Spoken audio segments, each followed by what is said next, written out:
జై శ్రీరామ్. నమస్కారం అండి. 2025 సంవత్సరం ద్వాదశ రాశి వాళ్ళ ఫలితాలు ఎలా ఉన్నాయో తెలుసుకుందాం. ముఖ్యంగా ఈ సంవత్సర ఫలితాలు అనేవి మనం ఎలా తెలుసుకుంటాము అంటే, దీర్ఘకాలిక గ్రహ సంచారం చేసే గ్రహాల వల్ల మనం తెలుసుకుంటాం. దీర్ఘకాలిక అంటే సంవత్సరం పొడవుగా ఒకే రాశిలో ఉంటూ సంచారం చేయబోతున్న ఆ గ్రహాల నుంచి మనము ఎలాంటి ఫలితాలు వస్తాయో మనము తెలుసుకుంటున్నాం. అంటే ముఖ్యంగా శని, గురు, రాహు, కేతు ఈ 4 గ్రహాల నుంచి మనకి ఈ సంవత్సరం అంతా ఎలా ఉంటుంది, గురుబలం ఉందా, శని బలం ఉందా, ఇలా మనము తెలుసుకుంటున్నాం. అంటే శని 2.5 సంవత్సరాలు తీసుకుంటాడు ఒక రాశి నుంచి ఇంకొక రాశికి మారడానికి. గురువు గారు ఒక సంవత్సరం ఒక రాశి నుంచి ఇంకొక రాశికి మారడానికి 1 సంవత్సరం పాటు తీసుకుంటున్నారు. రాహు కేతులు ఇద్దరు కూడా ఒక రాశి నుంచి ఇంకొక రాశికి మారడానికి 18 మాసాలు తీసుకుంటున్నారు. ఇక్కడ ముఖ్యంగా ఈ గోచార ఫలితాలు అంటే రాశి ఫలితాల మీదే ఎక్కువ మంది డిపెండ్ అవుతున్నారు. మనకంటూ ఒక స్వజాతకం అనేది ఉంటుంది. ఇప్పుడు గురుబలం ఉంది, శని బలం ఉంది, చాలా బాగుంటుంది అని చెప్పినప్పటికీ కొంతమంది కామెంట్స్ పెడుతున్నారు, మీరు చెప్పినట్లా జరగట్లేదు అని. ఎందుకు అంటే మీ జన్మ జాతకంలో ఏదైనా గ్రహదశ జరుగుతూ ఉన్నప్పుడు, ఏదైనా గ్రహదశ అంటే దుస్థానానికి సంబంధించిన గ్రహదశ జరుగుతూ ఉన్నప్పుడు, మీ జాతకంలో శని బలహీనపడ్డప్పుడు, అక్కడ గోచారంలో ఇప్పుడు శని మీనరాశికి వెళ్తున్నాడు, అక్కడ అష్టకవర్గ బిందువులు తక్కువ ఇచ్చి ఉంటే ఆ ఫలితాలు అనేది పూర్తిగా రావు. దశాభుక్తి మనం మ్యాచ్ చేసుకోవాలి. ఇప్పుడు ఫర్ ఎగ్జాంపుల్, ఇప్పుడు ఒక వ్యక్తికి శని మహాదశ అనేది జరుగుతున్నది. ఆ వ్యక్తికి శని బలిష్టంగా ఉన్నాడు, మంచి స్థానాల మీద ఉన్నాడు, మంచి నక్షత్రం మీద ఉన్నాడు. సో బలిష్టంగా ఉన్నాడని అర్థం. ఆ దశ కొద్దిగా బాగా జరుగుతూ వెళ్తూ ఉంటుంది.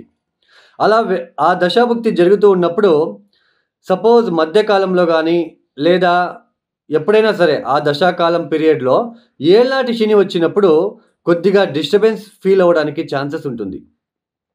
ఎందుకంటే ఏళ్ళనాటి శని కదా, ఇక్కడ శని మహాదశ అంటే మీ జాతకంలో శని బలిష్టంగా ఉన్నాడు కాబట్టే ఏళ్ళనాటి శని వచ్చినప్పటికీ కొద్దిగా డిస్టర్బెన్స్ ఫేస్ చేస్తారు. ఏళ్ళనాటి శని వచ్చినప్పుడు అందరికీ ఇబ్బందులు రావు, ఇది బాగా గుర్తుపెట్టుకోండి. అదే ఒక వ్యక్తి జాతకంలో శని బలహీనపడ్డాడు, పూర్తిగా బలహీనపడ్డాడు. అలా శని బలహీనపడినప్పుడు ఎలా ఉంటుంది అంటే భయము, ఉద్యోగం సరిగ్గా ఉండదు, ఉద్యోగం దొరికినా చేయలేకపోతూ ఉంటాము, ఉద్యోగంలో చికాకులు ఎక్కువగా ఉంటాయి. ఏదో చిన్న ఉద్యోగము, శారీరకంగా ఎక్కువ కష్టపడాల్సిన ప్రమేయం ఏర్పడుతూ ఉంటుంది. ఉద్యోగంలో చుట్టూ భయం ఏర్పడుతూ ఉంటుంది. ఆత్మవిశ్వాసం అనేది ఉండదు. ప్రతి విషయంలో ఆటంకాలు, సమాజంలో మనకి అవమానాలు జరుగుతూ ఉంటాయి శని బలహీనపడ్డప్పుడు. అలాంటి సిచ్యుయేషన్, అలాంటి జాతకుడు బలహీనపడిన ఒక శని మహాదశ జరుగుతూ ఉన్నప్పుడు ఏళ్ళనాటి శని వచ్చింది అంటే పూర్తిగా చాలా కష్టాలు వచ్చేస్తూ ఉంటాయి. అంటే మీ జాతకంలో శని బలిష్టంగా ఉన్నప్పుడు ఏళ్ళనాటి శని వస్తే ఏదో కొద్దిపాటి ఇబ్బందులు వస్తాయి. మీ జాతకంలో శని బలహీనపడినప్పుడు, ఆ దశ జరుగుతున్నప్పుడు, ఆ సమయంలోనే ఏళ్ళనాటి శని వచ్చింది అంటే పూర్తిగా డిస్టర్బెన్స్, చాలా ఇబ్బందులు. ఇలా అండి అష్టకవర్గ బిందువులు. తర్వాత ఏ దశాభుక్తి జరుగుతుంది, ఆ దశాభుక్తి జరిగేటప్పుడు శని మహాదశ జరుగుతూ ఉంటే ఆ శని ఎక్కడున్నాడు, ఒకవేళ శని మహాదశ జరుగుతూ ఉంది, శని బలిష్టంగా ఉన్నాడు, సో లాభస్థానంలో శని వచ్చాడు అంటే చాలా మంచి ఫలితాలు. అర్థమైందా అండి? ఒకవేళ ఒక వ్యక్తి జాతకంలో శని బలహీనపడ్డాడు, శని మహాదశ జరుగుతూ ఉంటుంది, ఉద్యోగం లేక ఏ చిన్న ఉద్యోగం చేస్తూ కష్టపడుతూ చాలా మానసికంగా, శారీరకంగా ఆత్మవిశ్వాసం లేకుండా ఇబ్బందులు పడుతూ ఉంటాడు. అలాంటి సమయంలో అలాంటి వ్యక్తి జాతకంలో ఉన్న శని మహాదశ జరిగేటప్పుడు లాభస్థానంలో శని వచ్చి, ఆ లాభస్థానంలో గోచారంలో, నేను చెప్తున్నది గోచారంలో శని వచ్చి, అక్కడ గనక అష్టకవర్గ బిందువులు ఏ 4, 5, 6 ఇచ్చి ఉంటే, ఈవెన్ ఇక్కడ మీ జాతకంలో శని బలహీనపడి శని మహాదశ జరిగి మిమ్మల్ని ఇబ్బంది పెట్టినప్పటికీ ఈ లాభస్థానంలో గోచారంలో శని వచ్చినప్పుడు మిమ్మల్ని గ్రాడ్యువల్లీ రైజ్ అయిపోతారు. మంచి ఉద్యోగం దొరుకుతుంది ఆ సమయంలో. ఇది అండి, ఇలా మనం చూసుకోవాలి. ఇది మీకు అర్థమైందని భావిస్తున్నాను. మీరు అర్థం చేసుకోవాలి అనే ఉద్దేశంతోనే ఇది చెప్పడం జరిగింది. తర్వాత చాలామంది ఏళ్నాటి శని, అష్టమ శని, పంచమ శని, చతుర్థ శని జరిగేటప్పుడు శనిదేవుడి దగ్గరికి వెళ్ళి కొన్ని దీపాలు పెట్టి వస్తూ ఉంటారు. సో అలా మనకి ఎక్కువ శని ఇంపాక్ట్, శని నెగెటివ్ ఇన్ఫ్లుయెన్స్ జరిగేటప్పుడు కాలభైరవేశ్వరుని పూజించాలి. కాలభైరవేశ్వరుని ఎక్కువ తలుచుకోవాలి. కాలభైరవేశ్వరుడు టెంపుల్‌కి ఎక్కువ వెళ్ళాలి. కాలభైరవేశ్వరుడికి బూడిద గుమ్మడికాయ దీపాన్ని పెట్టాలి. నీలమణి వేసుకోవడము ఇవన్నీ అవాయిడ్ చేయాలి. ఏళ్నాటి శని, పంచమ శని, అష్టమ శని, చతుర్థ శని జరిగేటప్పుడు ఇబ్బంది పెట్టడానికి వచ్చి ఉంటాడు. మళ్ళా మీరు శనిదేవుడి దగ్గరికి సంబంధించిన వస్తువులని వేసుకోవడము, నీలమణి, నల్ల బట్టలు వేసుకోవడము ఇవన్నీ చేయకుండా మీరు కాలభైరవేశ్వర ఆరాధన చేయాలి. అప్పుడే ఆ నెగెటివ్ ఇంపాక్ట్ తగ్గేది. సో గోచారంలో వచ్చినప్పుడు గురుబలం ఉంది, అయినా మాకు పెళ్లి కావట్లేదండి, మీరు గురుబలం ఉంది, వివాహ యోగం అని చెప్తున్నారు, పెళ్లి కావట్లేదు. వై? మీ జాతకంలో చెడు గ్రహాల దశ జరుగుతున్నప్పుడు, సో నెగిటివ్ ఇన్ఫ్లుయెన్స్ జరుగుతున్నప్పుడు ఇబ్బందులు ఉంటాయి. అక్కడ మీ జాతకంలో ఏ దోషాలు ఉన్నాయో వాటికి సంబంధించిన పరిహారాలు చేసుకోవాలి. చిన్న చిన్న సింపుల్ రెమెడీస్ వేళ్ల కొద్దీ ఉన్నాయండి. చూడండి, అందరికీ హోమం వర్తించదు. అందరూ హోమం చేపించుకోగానే ఆ నెగిటివ్ ఇన్ఫ్లుయెన్స్ తగ్గదు. ఇది బాగా గుర్తుపెట్టుకోండి. జమ్ స్టోన్ వేసుకోగానే కోట్లు సంపాదిస్తాము, this is fake, this is wrong sentence. కొన్ని సింపుల్ రెమెడీస్ వేళ్ల కొద్దీ ఉన్నాయి. ఫర్ ఎగ్జాంపుల్, చంద్రుడు అంటే ఏంటి? నీళ్లు, వాటర్. ఈ ఎండాకాలంలో వాటర్ అందించండి. లేని వాళ్ళకి వాటర్ ఇవ్వండి. ఎవరైనా వాటర్ అడిగితే కప్పులో పూర్తిగా ఇవ్వండి, అర్థం సగం ఇవ్వకుండా. సో ఇది అండి, ఇలాంటి రెమెడీస్ వేల కొద్దీ ఉన్నాయి. ఆ గ్రహము జలతత్వ రాశిలో ఉందా, అగ్నితత్వ రాశిలో ఉందా, భూతత్వ రాశిలో ఉందా, వాయుతత్వ రాశిలో ఉందా చూసుకొని మనము పరిహారాలు చేసుకుంటూ వెళ్ళాలి. సో ఇది అండి. సో ఇక 2025 మార్చి 30వ తేదీ శని భగవానుడు కుంభరాశి నుంచి మీనరాశికి వెళ్ళి సంచారం చేస్తున్నారు. తర్వాత గురువు గారు మే 13వ తేదీ వృషభ రాశి నుంచి మిథునానికి వెళ్ళి సంచారం చేస్తున్నారు. ఇక రాహు కేతులు మే 18 తేదీ తర్వాత రాహు కుంభంలోకి, కేతు సింహంలోకి వెళ్ళి సంచారం చేస్తున్నారు. ఇక ద్వాదశ రాశుల వాళ్ళ ఫలితాలు ఎలా ఉన్నాయో, వృషభ రాశి వాళ్ళకి ఈ 2025వ సంవత్సరంలో ఎలాంటి ఫలితాలు రాబోతున్నాయో తెలుసుకుందాం. ముఖ్యంగా ఈ ఒక వృషభ రాశి వాళ్ళకి ఈ 2025వ సంవత్సరంలో శని ఒక మార్పు, గురువు ఒక మార్పు, రాహు ఒక మార్పు అనేది చాలా కీలకంగా మారబోతుంది అని తెలుసుకోవచ్చు.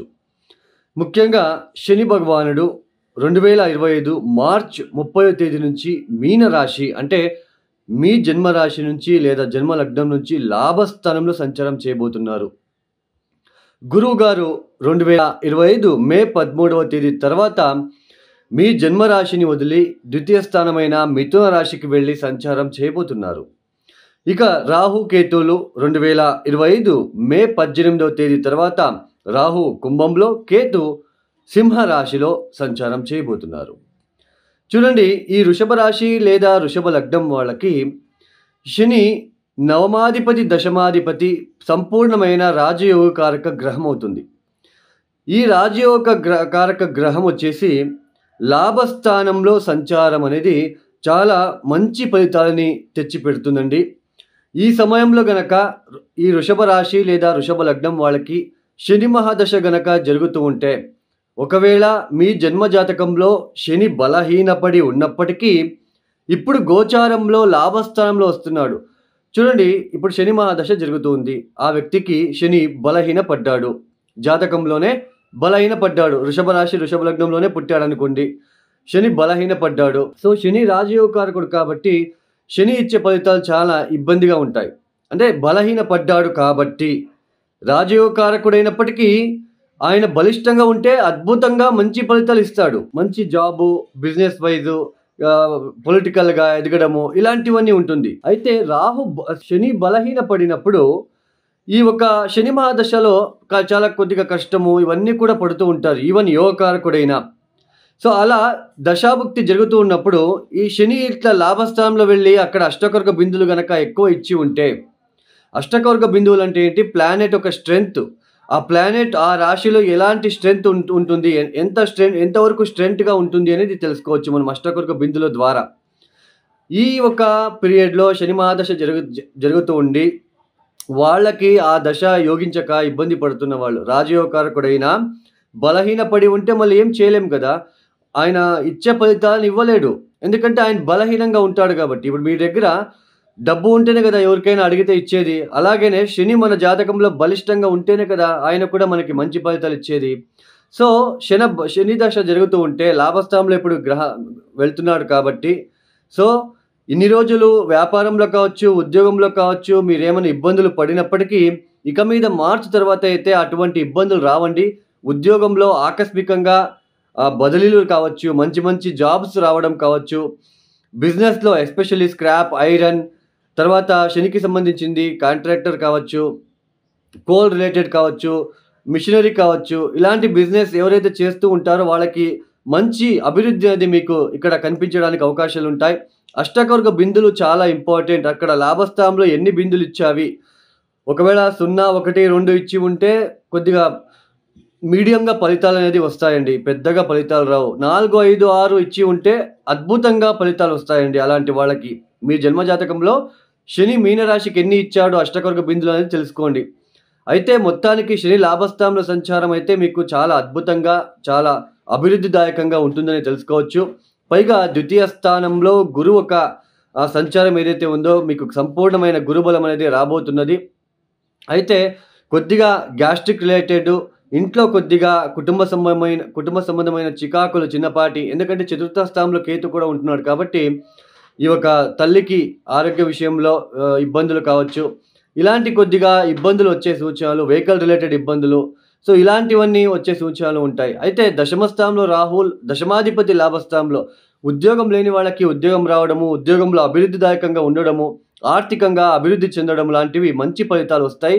బట్ అందరికీ ఇలాగే వస్తాయా? నెవర్ అండి. ఇప్పుడు వృషభ రాశిలో పుట్టిన వాళ్ళందరికీ కూడా ఇలాంటి మంచి ఫలితాలే ఉండవండి. అష్టకవర్గ బిందులు ఇంపార్టెంటు, దశాభుక్తి ఇంపార్టెంటు. ఇది బాగా తెలుసుకోండి. అందరికీ సేమ్ ఫలితాలు వస్తాయి. దిస్ ఈజ్ నాట్ ఇది ట్రూ కాదండి ఇది. ఇది ఫేక్ వర్డ్ అనే చెప్పొచ్చు. ఒకేలాగా ఫలితాలు వృషభ రాశిలో పుట్టిన వాళ్ళు కోట్ల మంది ఉంటారు. అందరికీ ఒకే ఫలితాలైతే రావండి. డిపెండ్స్ ఆన్, అందుకే అష్టకవర్గ బిందువులు, దశాభుక్తి. ఒకవేళ అష్టమ శని, పంచమ శని, ఏళ్ళనాటి శని జరిగేటప్పుడు శని మహాదశ జరుగుతూ ఉంటే ఇబ్బందిదాయకంగా మారుతుంది. ఈవెన్ శని బలిష్టంగా ఉన్నప్పటికీ. సో ఇలాంటి దశాభుక్తి మ్యాచ్ చేసుకోవాలి. మీ జన్మజాతకంలో శని మహాదశ జరిగేటప్పుడు శని గోచరంలో మంచి స్థానంలో ఉంటే మాత్రమే ఇంకా ఫలితాలు అద్భుతంగా వస్తాయి. శని బలహీనపడి మీ జాతకంలో గోచారంలో కూడా ఏళ్ళనాటి శనినో అట్లా ఉన్నప్పుడు ఇంకా డౌన్ అయిపోతాడు. ఆ మనిషి యొక్క జాబ్ కావచ్చు, బిజినెస్ కావచ్చు, చాలా లాసెస్ అయిపోతూ ఉంటుంది. చాలా ఇబ్బందిగా మారుతుంది. సో ఇది అండి, ఇలా తెలుసుకోవాలి. మొత్తానికి వృషభ రాశి వాళ్ళకి కంకణ భాగ్యం యోగం ఉంటుంది. మంచి శుభోజనాలు కావచ్చు, మంచి మంచి మాటలతో మీరు అందరినీ ఆకట్టుకుంటారు. ఈ సమయంలో ఫ్రెండ్స్ సర్కిల్ అనేది ఇంప్రూవ్మెంట్ అవుతూ ఉంటుంది. సర్కిల్ పెరుగుతూ ఉంటుంది. ఎందుకంటే లాభస్థానంలో శని వస్తున్నాడు కదా. శని అంటేనే జనాలు, ప్రజలు. సో అలాంటి శని మనకి లాభస్థానంలో వస్తున్నాడు కాబట్టి ప్రజలంతా మీ చుట్టూ ఉంటారు. సో అంటే సర్కిల్ పెరుగుతుంది. ఫ్రెండ్ సర్కిల్ అనేది పెరుగుతుంది. సో ఇవన్నీ కూడా మీకు కలిసి వస్తాయండి. బట్ మీకు దశాభుక్తి ఏది, అష్టకవర్గ బిందులు ఎన్ని ఇచ్చి ఉంటారు, ఇది మాత్రమే మీరు తెలుసుకొని, అప్పుడు ఒకవేళ శని అక్కడ 4, 5, 6 బిందువు ఇచ్చి, ఇక్కడ మిథునంలో కూడా గురువు గారు 5, 6 బిందులు ఇచ్చి ఉంటే ఎక్సలెంట్ పీరియడ్ అండి. మీరు ఇబ్బంది పడాల్సిన అవసరం లేదు. అయితే ఒక చిన్న ఒక విషయం చెప్తున్నాను. ఈ 2.5 సంవత్సరాలు ఈ శనిదేవుడు లాభస్థానంలో ఉంటాడు. సో ఇప్పుడు మీరు కొద్దిగా సేవింగ్స్ చేసుకోవడానికి ప్రయత్నం చేయండి. సో లేబర్స్ని, మీ కింద పనిచేసే వాళ్ళకి ఇబ్బంది పెట్టకుండా ఉంటే చాలా మంచిది. ఎందుకంటే నెక్స్ట్ 2027 తర్వాత ఆయన వ్యయస్థానానికి వచ్చేస్తున్నాడు. శత్రుక్షేత్రం అది. ఏళ్ళనాటి శని ప్రారంభమవుతుంది కాబట్టి వచ్చిన డబ్బుని ఇప్పుడు కరెక్ట్గా మీరు మీ గుప్పెట్లో పెట్టుకొని ఎవరికి ఇబ్బంది పెట్టకుండా, హాని చేయకుండా మంచిగా ఉంటే రాబోయే రోజుల్లో కూడా కొద్దిగా ఒక ఏళ్ళనాటి శని ఒక తీవ్రత తగ్గుతుంది. శని అంటే ఎందుకు చెప్పానంటే కర్మకారకుడు శని. శని మీ కర్మను బట్టి ఫలితాలు ఇస్తూ ఉంటాడు. ఒక ఇంటికి వచ్చినప్పుడు ఒక ఫలితాలు అనేది వస్తూ ఉంటాయండి. సో ఇందుకే చెప్పాను. సో ఈ ఒక వృషభ రాశి వాళ్ళు తప్పనిసరిగా మీరు చేసుకోవాల్సింది దత్తాత్రేయ వారి యొక్క క్షేత్రాలకు వెళ్ళిరండి. కాలభైరవేశ్వర ఆరాధన, తర్వాత ఎవరికైనా ఇక్కడ వృద్ధాశ్రమాలకి వెళ్ళి అక్కడ ఏదైనా బెడ్షీట్ లాంటివి సహాయ సహకారాలు అందించడము, మీ కింద పనిచేసే వాళ్ళకి సహాయ సహకారాలు అందించడము, లేబర్స్కి ఏదైనా ఇబ్బందులు వచ్చినప్పుడు సహాయ సహకారాలు అందించడము, ఇలాంటివన్నీ చేస్తూ వెళ్తే చాలా బాగుంటుంది. తర్వాత అప్పుడప్పుడు శనివారము, ఆదివారము రాహుకాలంలో కాళికా అమ్మవారికి ఎరుపు రంగుల పూలని అర్పించుకోండి. ఈ ఒక వీడియో మీకు నచ్చితే లైక్ చేయండి, షేర్ చేయండి, సబ్స్క్రైబ్ చేసుకోండి. సర్వే జనో సుఖినో భవంతు. ధన్యవాదములు. జై శ్రీరామ్.